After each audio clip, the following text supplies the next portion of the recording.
নমস্কার বন্ধুরা, পম্পা কিচেন ব্লগে তোমাদের সকল বন্ধুদের স্বাগত জানিয়ে আজ আমি একটা নতুন দুর্দান্ত রেসিপি নিয়ে এসেছি। তোমরা পুরো ভিডিওটা অবশ্যই দেখবে আর আমার পাশে থাকবে।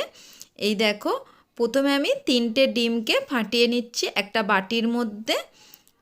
এর মধ্যে আমি চিনিকে গুঁড়ো করে নিয়েছি, চিনি গুঁড়ো আমি 3 চামচ দিয়ে দিচ্ছি। এই দেখো, অল্প মিষ্টিটা তোমরা তোমাদের স্বাদ মতনই দেবে, যে যেমন মিষ্টি পছন্দ করো। এরপরে আমি 1 চিমটে লবণ দিয়ে দিচ্ছি এর মধ্যে, দিয়ে ভালো করে আমি চামচে করে একটু ঘেটে দিচ্ছি।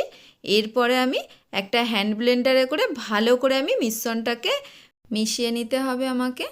এরপরে দেখো, আমি এই বাটিটা সরিয়ে অন্য একটা বাটি নিচ্ছি। বাটিতে আমি একটা ছোট বাটিতে করে মেপে নিচ্ছি এই মিশ্রণটা কতটা হয়েছে। এই দেখো, 2 বাটি আমার হয়েছে। এই একই পরিমাণে 2 বাটি আমি দুধকে আমি এতে দিয়ে দিচ্ছি।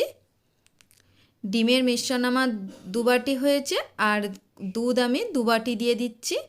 দিয়ে আবার ভালো করে আমি ফাটিয়ে নিচ্ছি এটাকে। এই দেখো, এটা তোমরা গরুর দুধও নিতে পারো, আবার গুঁড়ো দুধও নিতে পারো, তবে যত ভালো করে জিনিসটা ফেটিয়ে নেবে ততই কিন্তু এর টেস্টটাও খুব সুন্দর হবে।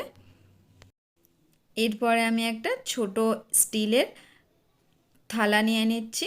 খুব বড় নেবার দরকার নেই, ছোট সাইজের নিলেই হবে। এরপরে আমি এতে সাদা রিফাইন অয়েল দিয়ে দিচ্ছি, দিয়ে ভালো করে আমি হাতে করে মাখিয়ে নিচ্ছি গোটা থালাটার মধ্যে। দিয়ে এবার আমি দুধের মিশ্রণটা এর মধ্যে দিয়ে দিচ্ছি। তারপরে আমি গ্যাসের মধ্যে একটা কড়া বসিয়েছি, কড়াতে পরিমাণ মতন জল দিয়েছি, জল দিয়ে একটা স্ট্যান্ড বসিয়ে আমি এই দুধের মিশ্রণটা দিয়ে দিয়েছি। দিয়ে আমি এটাকে 15 মিনিটের জন্যে এই জলের মধ্যে ভাপাতে দেব। এই যে আমি চাপাটা দিয়ে দিচ্ছি, এই বাষ্পের মধ্যে এই লাশ অমলেটটা তৈরি হয়ে যাবে। এই দেখো, আমি 10 মিনিট পরে একবার দেখে নিয়েছি, আবার চাপা দিয়ে আবার পরে আমি দেখছি। এই দেখো, কত সুন্দর দেখতে লাগছে। এবার আমার হয়ে গেছে, দেখবে হাতে করে দেখছি যে একটু শক্ত শক্ত হয়ে গেছে। এবার আমি এটাকে নাবিয়ে ঠান্ডা করতে দেব। তারপর আমি তোমাদের কেটে দেখাচ্ছি কীরকম এই যে লাশ অমলেটটা হয়েছে। তোমরা অবশ্যই বাড়িতে এই রেসিপিটা তৈরি করবে, খুবই ভালো লাগবে খেতে। আমার তো খুব ভালো লেগেছে, তোমাদেরও ভালো লাগবে।